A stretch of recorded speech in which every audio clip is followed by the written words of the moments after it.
saya dan teman-teman saya dari SMA Marif ingin mewawancarai tentang konflik yang terjadi di desa Banjaratma. Konflik yang terjadi di desa Banjaratma itu apa sih Pak? Ya, sementara yang saya pahami selama saya pernah menjadi ketua RT hampir 10 tahun, kemudian untuk wakil ketua RW atau sekretaris RW hampir 4 tahun, itu secara umum konflik yang timbul di masyarakat lingkungan RW saya insya Allah tidak ada. Kalaupun ada ya paling hanya perselisihan rumah tangga atau percekcokan di tengah keluarga. Kemudian yang terkait dengan masalah konflik-konflik atau keributan di masyarakat, kalaupun memang juga pernah itu di lokasi keramaian. Misalnya ada sebuah tontonan hajatan di warga masyarakat, baik di RW saya atau RW luar, itu wajar mungkin dari para penonton yang sudah pengen joget lalu terbius dengan senggolan-senggolan, timbulnya nafsu dan timbulnya amarah. Itu baru terjadi konflik remaja yang terkadang langsung bisa diselesaikan oleh aparat keamanan yang berjaga-jaga.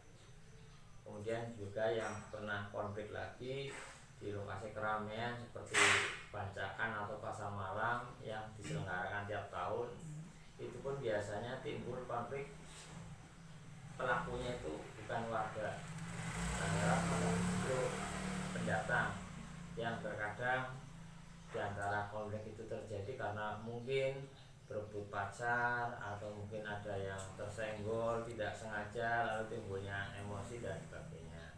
Itu pun ya oleh aparat yang berjaga-jaga sebagai bentuk keamanan di lokasi keramaian bisa diantisipasi sebelumnya sehingga bisa terselesaikan. Kalau yang terkait dengan kebersihan lingkungan, kebetulan juga di RW saya bekerja sama dengan RW sebelah yaitu RW 8 karena kami RW 7 tentang sampah-sampah yang mungkin berserakan di masing-masing lingkungan rumah tangga itu dibersihkan dan dikumpulkan di tempat sampah yang tersedia di masing-masing rumahnya, lalu setidak-tidaknya tiap seminggu sekali diambil atau diusungi oleh petugas sampah yang ditempatkan di tempat sampah dekat lapangan yang lokasi penjemuran bawang atau lokasi yang biasa untuk bacakan, dan nanti ya seminggu 2 kali pula diangkut oleh mobil-mobil dari Dinas Pekerjaan Umum DPU bagian sampah.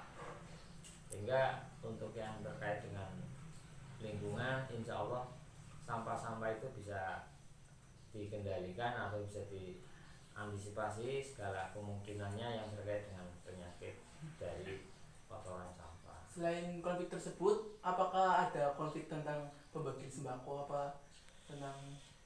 Kalau urusan sembako memang diakui hampir semua desa mungkin di Kabupaten Brebes rata-rata ya masih sering menjadi masalah, terlebih lagi kalau misalnya oleh warga yang tadinya dapat kemudian dicabut untuk tidak dapat, akhirnya juga yang terjadi adanya pembagian beras yang merata walaupun itu yang jelas melanggar aturan yang ada.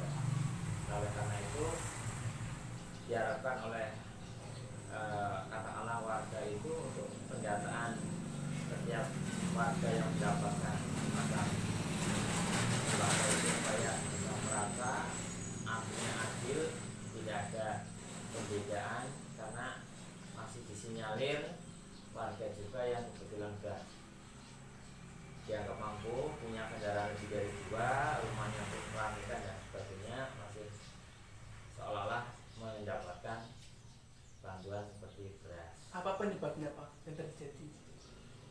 Yang terjadi ya karena masih ada sejumlah warga yang tidak mendapatkan ya inginnya dapat, padahal mereka termasuk dianggap orang yang dianggap sungguh mampu. Jadi yang tadinya mungkin sudah dapat, lalu karena sudah dianggap kemampuan finansialnya atau kemampuan ekonominya cukup, masih seolah-olah berharap untuk dapat bantuan beras. Padahal beras itu sendiri sangat terbatas sesuai dengan pembagian yang ada. Akibatnya itu apa, Pak? Akibatnya ya yang terjadi di beberapa kelompok masyarakat, timbul perasaan satu sama lain sudah adanya kurang percaya, atau bahkan sama petugas lingkungannya, Pak RT Pak RW itu ada yang tidak percaya, sampai bahkan timbul perselisihan yang berkepanjangan.